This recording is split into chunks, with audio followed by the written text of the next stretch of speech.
कृष्णा, राधे राधे। मैं भक्तिन सुरभि। आप सभी भक्तों को मेरा दंडवत प्रणाम और बहुत बहुत आभार।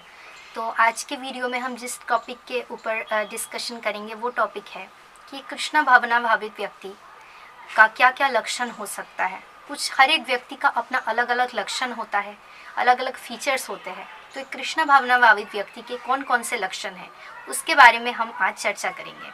तो ये जो टॉपिक है इसका एक सीरीज़ चलेगा। कृष्ण भावनामय व्यक्ति का कैसा, वो कैसे चलते हैं, कैसे बात करते हैं, कैसे सुनते हैं, वो सब एक सीरीज़ में चलेगा।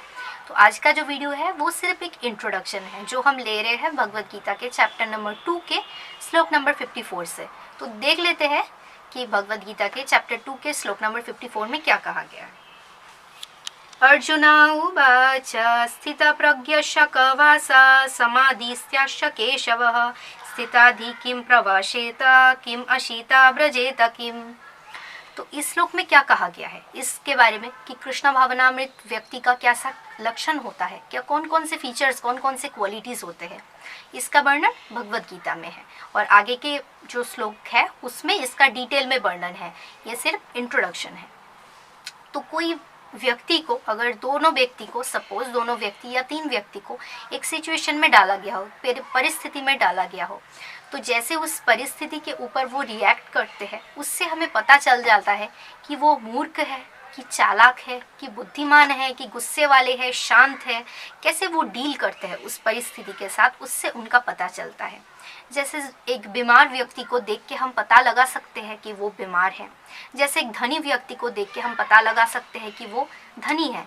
ठीक उसी तरह जो कृष्ण भावना भावित व्यक्ति है उसको देख के हम पता लगा सकते हैं कि वो कैसे है। जैसे डॉक्टर का अपना अलग यूनिफॉर्म होता है, पुलिस का अपना यूनिफॉर्म होता है, वैसे वैष्णवों का यूनिफॉर्म होता है कंठी तिलक। तो सिर्फ कंठी तिलक लगाने से ही वो कृष्ण भक्त कहलाते हैं ये सच नहीं है, पूर्ण तरह से सच नहीं है। अवश्य ये वैष्णव का यूनिफॉर्म है तो उससे वो वैष्णव कहलाते हैं, बट अगर उनके मन में कृष्ण से रिलेटेड ऐसा कुछ कृष्ण नहीं है और कुछ उनके मन में चल रहा हो तो वो कृष्ण के भक्त पूरी तरह से नहीं कहला सकते हैं।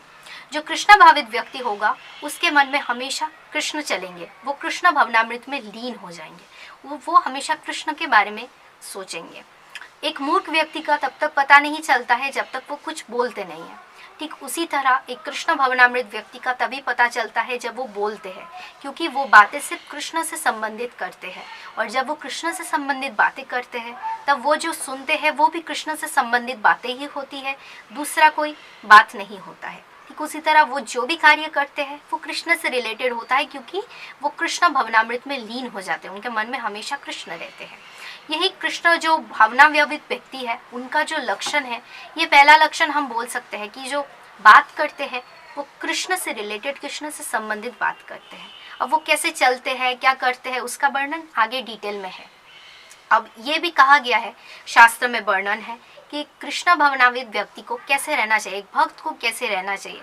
इसका वर्णन श्रीमद् भागवतम में है। अम्बरीश महाराज अपने पूरे शरीर को कृष्ण की सेवा में कैसे लगाते थे, अपने नासिका से वो क्या करते थे, भगवान श्री कृष्ण के चरण में अर्पण किए गए तुलसी का घ्राण करते थे, अपने जीवा से कृष्ण प्रसाद लेते थे, अपने हाथ से मंदिर का मार्जन करते थे, अपने कान से कृष्ण कथा श्रवण करते थे, अपने पैरों से धाम दर्शन करते थे और परिक्रमा लगाते थे। ठीक उसी तरह कृष्ण भावनामृत व्यक्ति को अपने पूरे शरीर को कृष्ण की सेवा में लगाना चाहिए।